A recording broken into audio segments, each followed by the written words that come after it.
Hey guys, welcome back. Shock here for another Yu-Gi-Oh! Deck profile, and today I'm bringing to you my Burning Abyss list for February of 2022 for the February format. Guys, I'm so excited to bring you this list. I haven't made a Burning Abyss profile in a little bit, and if I recall, I have not also posted a specific version of this deck.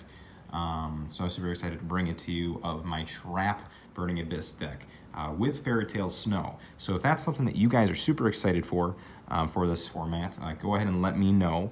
I feel like this deck has a pretty decent chance of being at like tier 1.5, tier 2, I don't know, however you want to kind of grade the meta. I feel like it's good enough to beat most rogue decks, but it's not good enough to contend with the big meta contenders.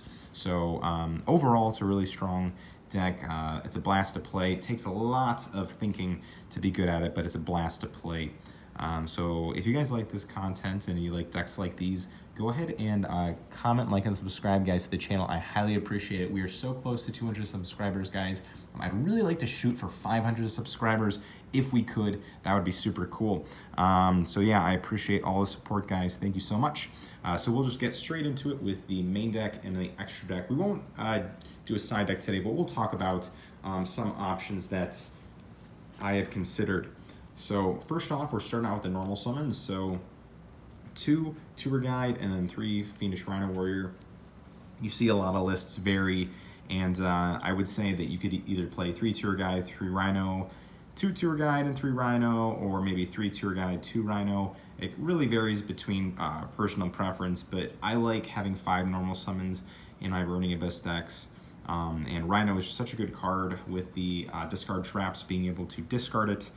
It's absolutely insane, and having the 5 normal summons is really nice. Being able to go second and not have a bricky hand, having all of your other Burning Abyss cards to kind of extend, and then the Tour Guides and the Rhino are there to essentially be your normal summon. Only 2 Tour Guide for my personal preference. You really don't want to see Tour Guide in your opening hand if you can help it. But it's really unfortunate if you mill your only copy of Tour Guide, since we're milling quite a bit in this deck. So you want to play 2 for that assurance, so you don't miss out on that Tour Guide opportunity. From there, you're playing the best Burning Abyss monsters, 3 Graph and 3 Skarm. Like I said, we are playing a trap version, so Graph and Skarm are incredibly good discard outlets. Having a trap card that discards plus a Skarm or a Graph means you can start up your engine searching out a Tour Guide, or protect your field, depending on the situation, as well as disrupting your opponent, which is a super valuable thing that Burning Abyss can do. Then 1 of 3 of that I feel like people neglect is the 3 Farfa. I really enjoy this card at 3. Every time I bump this card to 2, I always ask myself, why do I do it? And it's really because Farfa is the best extender that you could possibly play in a pure Burning Abyss list. Simply due to the fact that it's the card you always want to have as a resource in your deck to be able to banish your opponent's cards, and then if you ever have it in your hand, you don't mind special summoning it because you're not like technically losing advantage like a Skarm, a Seer, or a Graph would be. So absolutely incredible card, and I think playing it at 3 is really good. Then you're playing 2 Seer. This is like the brick of the deck, but you have to play it at 2. I really couldn't see getting away with 1, especially because things like Outlich are so popular right now, meaning DD Crow is going to be more popular.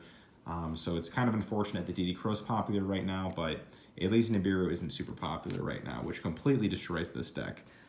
I really am sad that Nibiru came out for Burning Abyss players. It's been really hard to kind of manage against that card. So the 1 Alec, the 1 Barber, and the 1 Libic, these are all your one-ofs. They're all really good. You could cut that 3rd Farfa for a Calcab if you really wanted to, but I like the 3rd Farfa in there. I generally enjoy it.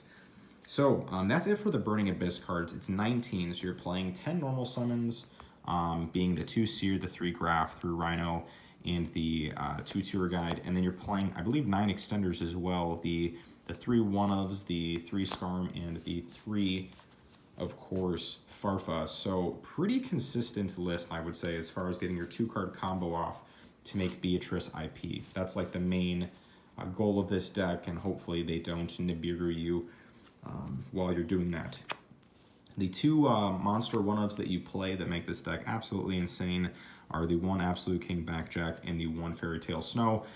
Both are good for different reasons. I would say Absolute King Backjack is much more easily accessible in this list, being able to get it off of Fiendish Rhino Warrior or Fiend Griefing, which means that when you mill 3 for your combo, you're getting more cards into the graveyard for the Snow, and you're also having more chances to get this card into the graveyard off of a Rhino or itself, which means that you have access to another disruption during your opponent's turn, which is really cool.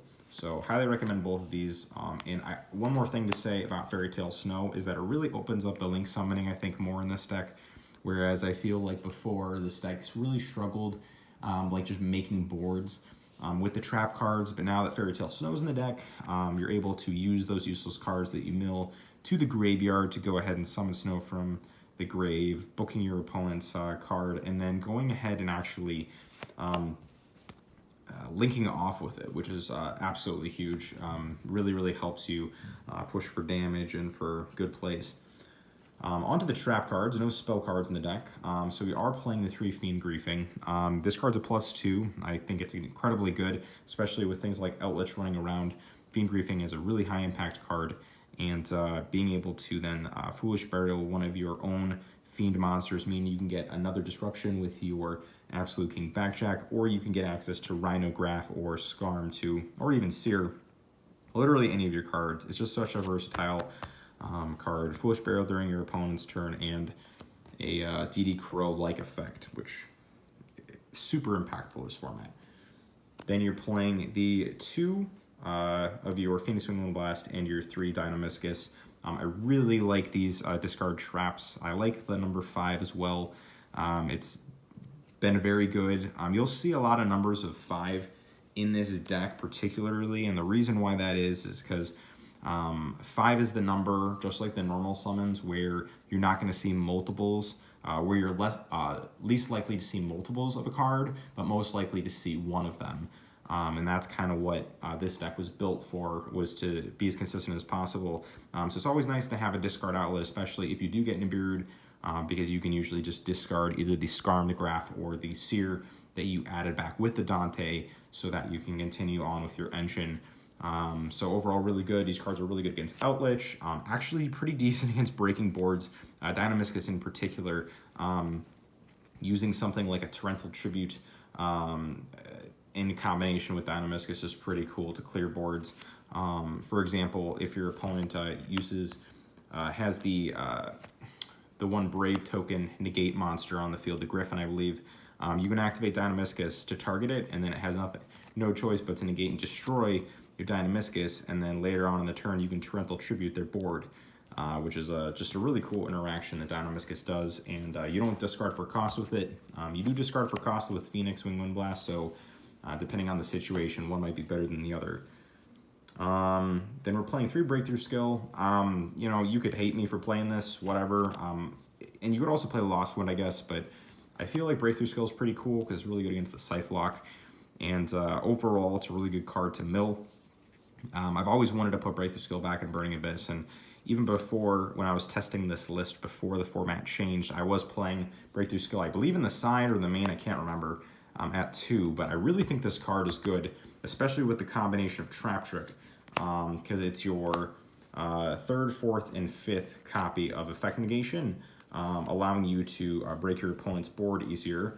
And then these are your board breaking cards, your 3 Ice Dragon's Prison and your 3 Torrential Tribute. Obviously Torrential Tribute's definitely the better one. So if you ever need to, you can end phase, use Trap Tricks to get Torrential Tribute, and then during your next turn, you go ahead and normal summon out any of your Burning Abyss monsters that float and trigger Torrential Tribute, just like Go Format with Sandgan, which is pretty cool. So yeah, absolutely, I love the deck. It's pretty good. I might cut down, like maybe cut 1 Burning Abyss monster for a trap, but overall, I pretty much like the ratios. They're decent. Going on to the extra deck, we'll start with the XYZ monsters. You're running 2 Dantes, 1 Beatrice, of course, and then the 1 Pilgrim to go along with the Beatrice. Really standard here. You could play more, but I'm playing a lot of Link monsters, so I think just 2 Dantes absolutely fine. And Beatrice with the Snow is just so good now. So it's just an absolute pleasure to play that combo again.